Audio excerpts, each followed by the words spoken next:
उमर से जुड़े बीएसएफ के एसके सूद साहब जुड़े हैं। सूद साहब, आपको क्या समझ में आ रहा है? देखिए, तार जुड़ रहे हैं और सीधे पुलवामा में भी कार्रवाई शुरू हो गई है। ये जो उमर मोहम्मद, जो अभी तक मुख्य आरोपी, क्योंकि आखिरी ओनर इस गाड़ी का वही है और ये माना जा रहा है कि वो इस कार पर सवार हो सकता है और शायद अभी हालांकि पूरी पुष्टि इसकी होनी है जब ये धमाका हुआ, लेकिन क्या समझ में आ रहा है आपको सूद साहब? क्योंकि अगर इस तरह की साजिश, इतने सारे एक्सप्लोसिव्स अलग पहले जब्त किया जाता है, उसके बाद ये धमाका यहाँ पर होता है, एक बहुत बड़ी जो तार है वो जुड़ते हुए दिख रहे हैं, एक बहुत बड़ा षड्यंत्र ऐसा लगता है कि रचा जा रहा था।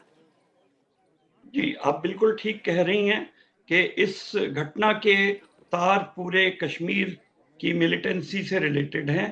वहीं के लोगों ने, जहां तक मुझे लगता है, वहीं के लोगों ने ये इस घटना को अंजाम दिया है। और इसका कनेक्शन जो कल फरीदाबाद में और उससे पहले लखनऊ और गुजरात वगैरह में जो रिकवरीज हुई हैं उससे भी रिलेटेड है। मुझे ऐसा लगता है कि ये जो रिकवरीज हुई हैं उससे इन लोगों ने सोचा कि इससे पहले के इन्वेस्टिगेटिव एजेंसीज इन लोगों तक भी पहुंच जाएं, उन्होंने सोचा कि एक कोई ऐसी घटना अंजाम कर दी जाए। और ये जो घटना हुई है इसके बड़े ऑमनियस साइंस हैं मेरे विचार में, क्योंकि ये घटना लगभग 2 दशकों के बाद देश के इंटीरियर में कोई घटना इस मेजर घटना हुई है और पहलगाम के तुरंत 6 महीने के बाद भी ये घटना हुई है। तो इसके बड़े ऑमनियस साइंस हैं और ये अथॉरिटीज को इंडिकेशन दे रहे हैं कि आप लोग ये मत समझें कि हमारे टेरर मॉड्यूल्स हैं नहीं। तो हमारे इसमें इंटेलिजेंस एजेंसीज और सिक्योरिटी एजेंसीज को काफी अलर्ट रहना पड़ेगा ऐसी घटनाओं को रोकने के लिए।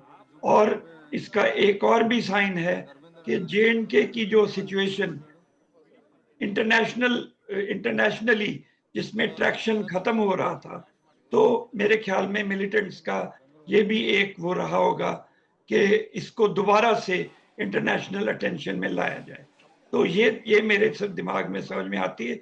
इसके जरूर तार कश्मीर मिलिटेंसी हाँ, से क्योंकि एक बात तो साफ है, अगर इतने बड़े पैमाने पर अलग अलग जगहों पर इस तरह के जो एक्सप्लोसिव्स हैं वो मुहैया कराने की तैयारी थी, तो एक बड़ा षड्यंत्र तो साफ दिखाई दे रहा है। हम लेकिन चूंकि लाल किला पर मौजूद है और आज सुबह भी यहाँ पर काफी हलचल दिखाई दे रही है, हम एक बार फिर से दर्शकों को दिखाना चाहते हैं। इधर तो पुलिस की मौजूदगी है, लेकिन इस जैन मंदिर में अभी भी जो फोरेंसिक्स की टीम है वो जांच कर रही है, क्योंकि इस मंदिर के अंदर उनको जाते हुए हमने कुछ देर पहले देखा और इस वक्त भी वहां पर जो तमाम मीडिया के साथी हैं वो तस्वीरें ले रहे हैं। अंदर में इस वक्त फोरेंसिक्स की टीम जांच कर रही है। तो कहां कहां तक ब्लास्ट वहां पर हुआ है, कहां कहां तक निशान है, कहां कहां तक सबूत है, कहां कहां तक ट्रेसेस हैं, ये सब कुछ आप समझ रहे होंगे और इसीलिए अब ये जानकारी हासिल की जा रही है। अब बड़ी तस्वीर को अगर देखिए तो कई सारी गतिविधियां देश में अलग अलग जगहों पर हो रही है, पूरे विश्व की भी आपने चर्चा की सूद साहब। एक बार फिर से चलते हैं, हमारे साथ हिमांशु, हमारे सहयोगी भी जुड़े हुए हैं, सुमित भी हमारे साथ है। सुमित, एक बहुत बड़ा षड्यंत्र यहाँ पर और उसके तार जुड़ते हुए दिखाई दे रहे हैं। पुलवामा तक तार जुड़ ही गए हैं, पुलवामा से भी बरामदगियां और इसी के साथ साथ हिरासत में लिया जा रहा है।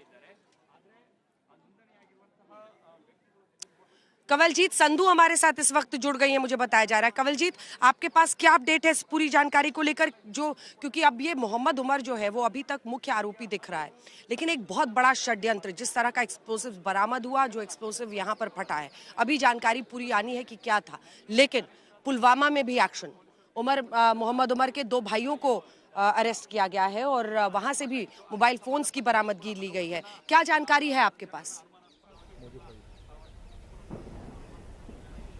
देखिए, हमारे पास जानकारी है कि उनको डिटेन किया गया है और ऐसा बताया जा रहा है कि तारिक और आमिर हैं, उन दोनों को ही कस्टडी में लेके उनसे पूछताछ कर रही है श्रीनगर पुलिस। इसके अलावा अगर हम बात करें, ये 4 राज्यों में इंटरस्टेट है, जम्मू कश्मीर पुलिस, हरियाणा है, दिल्ली है, उत्तर प्रदेश है और इससे पहले फरीदाबाद का टेरर एक्सपोज है, जहां पे पहले तो डॉक्टर मुजम्मिल को पकड़ा गया और उसके बाद इस तरह का प्रेशर इस तरह आन पड़ा कि उनको लगा कि कहीं ना कहीं इसको अंजाम देना पड़ेगा या फिर गिरफ्तारी हो जाएगी, जैसे डॉक्टर मुजम्मिल की हुई है।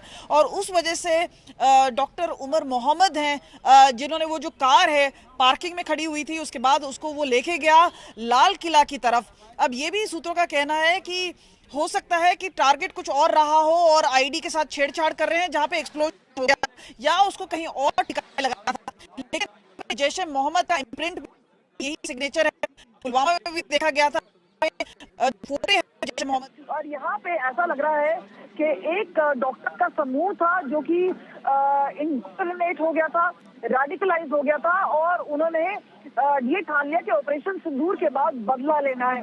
तो यहाँ पे जो तार है, जो डॉट्स है, वो जोड़ी जा रही है इस वक्त। और इसके बाद ये भी आपको बता दें कि एक हाथ का पुर्जा मिला है, जिसकी वजह से ऐसा माना जा रहा है कि ये डॉक्टर उमर का है और उसके डीएनए सैंपल्स कश्मीर में उसके परिवार से लिए जाएंगे। और इस पूरे जो तार ठीक है, यूएपीए के तहत कोतवाली थाने में केस दर्ज किया गया है। मैं लौट रही हूँ आपके पास। यूएपीए के तहत कोतवाली थाने में केस दर्ज किया गया है। थाना यहीं पर है बिल्कुल, और यहीं सामने में ये ब्लास्ट हुआ है। हमने जो इलाके के डीसीपी हैं राजा, उनसे बात की है, आइए आपको सुना देते हैं। कोतवाली पुलिस स्टेशन के अंदर एफआईआर दर्ज कर ली गई है। उसके अंदर यूएपीए, एक्सप्लोजिव्स एक्ट और भारतीय न्याय संहिता के धाराओं के तहत ये मुकदमा दर्ज कर लिया गया है। और यहाँ पे सीन ऑफ क्राइम में फॉरेंसिक साइंस की टीम भी है, एफएसएल की टीम है, उसके अलावा एनएसजी की भी टीम है और भी स्पेशलाइज एजेंसीज की टीम है, जो बहुत ही बारीकी से पूरी सीन ऑफ क्राइम का अभी जाँच चल रही है। और उसके अंदर जो भी लिफ्ट एविडेंसेस जरूरी हैं वो सारे लिफ्ट किए जा रहे हैं। सर, किस तरह के एक्सप्लोजिव का जो है इस्तेमाल हुआ, कुछ और जानकारी कोई आइडेंटिफाई हुआ? मैं एक सबके लिए बता देता हूँ, अभी इन्वेस्टिगेशन चल रही है। इट इज़ एफएसएल अभी जो है वो सीन ऑफ क्राइम को देख भी रही है और बाकी सारे इन्वेस्टिगेशन भी की जा रही है। तो उससे ज़्यादा अभी कुछ भी कंक्लूसिवली नहीं किया जा सकता।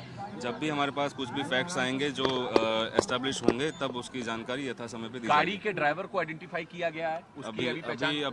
अभी सब कुछ चल रहा है, अभी it is all on going. कौन कौन सी एजेंसी इसमें पूरे मामले में जांच में लगी है? बहुत सारे।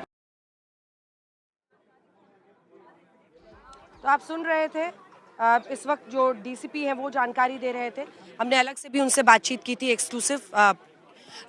वो ये बता रहे हैं कि अभी शुरुआती दौर में हमने यूएपीए के तहत केस को दर्ज किया गया है और इसी के साथ उन्होंने बताया कि जो भारतीय न्याय संहिता है उसके आधार पर हम कर रहे हैं। शुरुआती ही तौर पर यहाँ पर ये ब्लास्ट हुआ, गाड़ी का नंबर, जो जानकारी है, 3 लोग सवार थे या नहीं, इस पर स्थिति अभी उन्होंने साफ नहीं की, लेकिन एक्सप्लोसिव हुआ है, धमाका हुआ है, क्या एक्सप्लोसिव था ये सब कुछ जांच के बाद ही पता चलेगा।